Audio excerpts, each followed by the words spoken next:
Thank you. আমি আসলে আজকে কিছু বলতে আসিনি, আমি শুধু দেখতে এসেছি সিনেমা।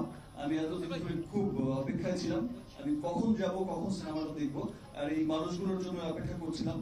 আর আমি কিন্তু বারবার বলছিলাম আর স্ক্রিনিং কবে হবে, কবে স্পেশাল স্ক্রিনিং হলে আমি এক্ষুনি যাচ্ছি, দেখে দিচ্ছি। যাই হোক, আজকের দিনটার জন্য, আজকে দেখার জন্যই ওয়েট করছিলাম।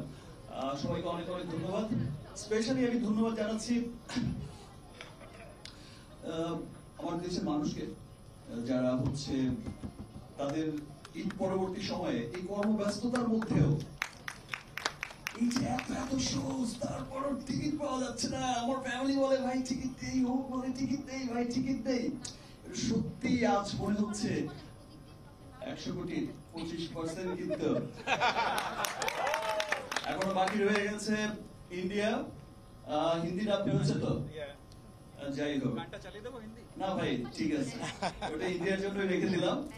প্যান ইন্ডিয়া রিলিজ হবে আর ইন্টারন্যাশনাল রিলিজ হচ্ছে। This is the first time আমি হচ্ছে আমার রেমুনারেশন হচ্ছে 100 কোটিতে 25 কোটি, আর 200 কোটি হলে 50 কোটি। Thank you.